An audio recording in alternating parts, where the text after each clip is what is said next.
Oi pessoal, tudo bom? Professor Frank Santos. Hoje no nosso quadro Fica a Dica, vamos falar de um tema um tanto polêmico e folclórico no futebol brasileiro, no futebol cearense, que é a questão do dirigente, torcedor, treinador e contratante dos jogadores. O que é que eu quero dizer com isso? É aquele diretor que, por estar à frente de um cargo executivo, muitas vezes por ser o responsável para trazer dinheiro, para fazer pagamentos, por manter financeiramente a estrutura de um time de futebol, ele acha que deve interferir no trabalho do treinador, escalando jogadores, determinando modelos táticos específicos. Ele acha que deve ser um cara que contrata os jogadores, é o que escuta as informações dos agentes, dos empresários, é o que vê um jogador ali no outro time e porque fez um gol ou dois, precisa estar no time que ele vai montar. E no fim das contas é o principal torcedor, é o mais emotivo, é o mais emocionado e às vezes trabalha toda a sua gestão com base nessa emoção, nesse sentimento torcedor. Ele está errado? Primeira pergunta é essa. Enquanto esportista, ouvindo rádio, vendo TV, a gente aprende que quem está errado no futebol é quem não ganha. Se ganhou é porque está certo. Porque o torcedor, quem está do lado de cá, do campo e dos clubes, ele vê basicamente o resultado, vê o que a mídia expõe, e a mídia vai expor mais coisas boas quando se ganha e mais coisas ruins quando se perde. Mas quando você está dentro do futebol, quando você participa enquanto um agente de dentro de um clube, de um time, a gente vê que isso é extremamente errado. Independente de um clube de futebol ser tratado como uma empresa, ou como uma associação, ou como um clube de sócios, independente disso, ele deve ser gerido de uma maneira mais racional, equilibrada e profissional. Não estou dizendo que precisamos ter apenas diretores contratados, executivos que venham para isso. Não, podem ser diretores que pagam, que patrocinam o clube. Podem ser torcedores e conselheiros antigos dessa agremiação. Mas eles têm que ter uma visão mais profissional. E no profissionalismo, 3 coisas se impõem. A primeira coisa é a hierarquia. Todos devem respeito aos cargos superiores. E, por consequência, os cargos superiores devem confiança e respeito aos cargos inferiores que foi escolhido por ele.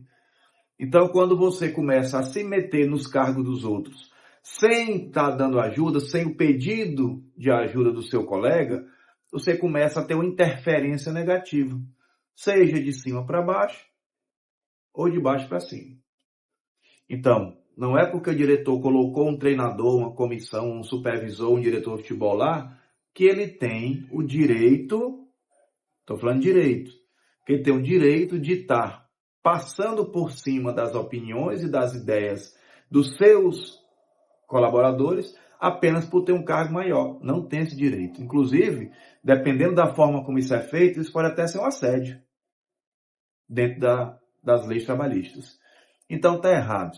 O diretor, ele sim é o principal torcedor, porque é o torcedor que às vezes gasta até mais dinheiro do seu próprio bolso para isso. Mas na verdade ele tem que, ao chegar no comando de um time de futebol, saber que ele vai ter que deixar a paixão, a torcida fora do clube. Ele tem que tratar o clube como um lugar de equilíbrio, onde pessoas foram contratadas para fazerem trabalhos e por isso elas serão remuneradas. E para isso precisa-se ter planejamento e metas. E esse é o segundo ponto do profissionalismo. Além da hierarquia, todos os trabalhos profissionais, eles trabalham com base em metas, em planos que levam a passar obstáculos e atingir aquelas metas. Não são metas de jogo a jogo, são metas de temporadas, de períodos, de turnos de campeonato, de fases de classificação. Então, se o diretor contrata um treinador por um mês, faz a pré-temporada, e na primeira, segunda, terceira partida vê que aquele treinador não é bom, então o erro não foi do treinador, o erro foi do diretor, que trouxe um treinador fora do perfil que ele queria. E se o treinador está dentro do perfil que ele queria, mas o treinador não aceita as suas ingerências, o erro ainda é maior do diretor. Por quê? Porque trouxe alguém que não aceitaria as ingerências e por isso saía do perfil relacional que o diretor quer. Na verdade, o que esse tipo de diretor quer é alguém que esteja ali apenas para levar as críticas, para fazer as mudanças dentro do jogo, mas na hora da escalação, na hora da montagem do modelo de jogo, é o presidente, é o diretor, é o vice-presidente, é o gestor que faz esses comandos. Está errado. Muito errado. Não é o diretor que tem que dizer como o uniforme de jogo tem que ser arrumado antes, durante a partida. Quem faz isso é o mordomo da equipe. De acordo com o supervisor da equipe e com os atletas da equipe, porque às vezes cada jogador gosta de ter um perfil de arrumação diferente. Não tem por que o presidente, o diretor, o vice-presidente chegar lá e estar ingerindo sobre isso. Então, que ele não contrate aquele funcionário e ele mesmo faça essas funções. Naquela velha história, se o presidente fosse importante dentro de um partido, é ele que bateria um pênalti. E não é ele que bate. E o terceiro aspecto do profissionalismo, que é você dar uma estrutura de treinamento, campo, equipamentos, uniformes, dar uma logística, viagem, transporte, concentração, bons estádios para treinar e para jogar, e pagar em dia e bem o seu funcionário. Quando o gestor faz isso, ele tem até direito de exigir que as metas sejam atingidas antes do tempo. Por quê? Porque as condições são boas. Mas é muito comum que esse diretor que interfere, que acha que sabe mais que todo mundo lá dentro, muitas vezes eles não dão essas condições. Eles ficam com os louros quando o time ganha, mas deixam os problemas com a comissão técnica, com a supervisão do clube, com o preparador físico.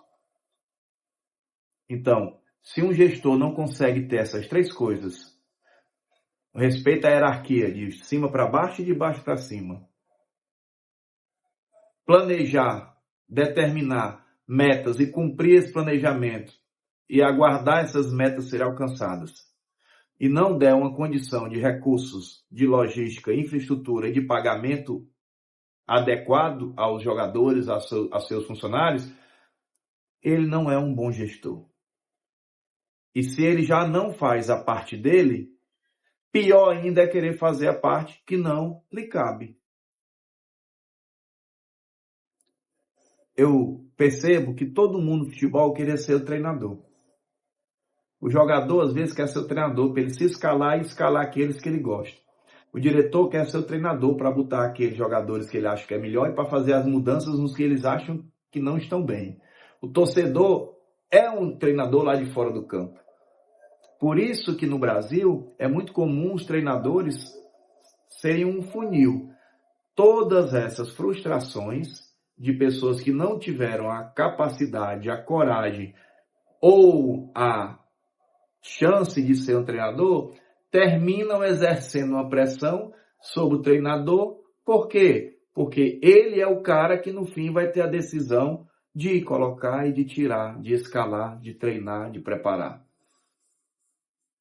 Mas todo mundo sabe que o principal ator do futebol é o jogador. O que o treinador bom tem que fazer é dar as condições necessárias para que o bom jogador jogue o máximo que puder. Se o treinador conseguir fazer isso, independente do modelo, independente da forma de tratar o atleta, se ele consegue fazer com que o seu atleta renda no seu melhor nível, ele vai fazer bons jogos, ele vai ter bons resultados.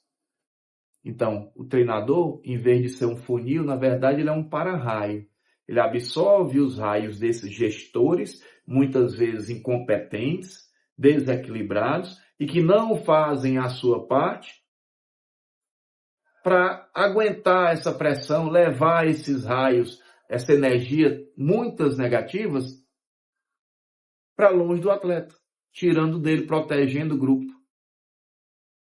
Então, o gestor que gosta de interferir, que faça o que eu mando ou coloco para fora, Escale esse jogador, então no próximo jogo ele vai embora. Esse jogador não pode jogar nessa posição, tem que jogar naquela porque eu trouxe para isso.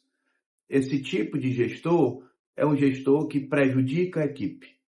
E quando você for fazer uma pesquisa, olhar os times que não conseguem ter sucesso, que não saem daquela situação ruim, boa parte deles é comandado por pessoas desse tipo.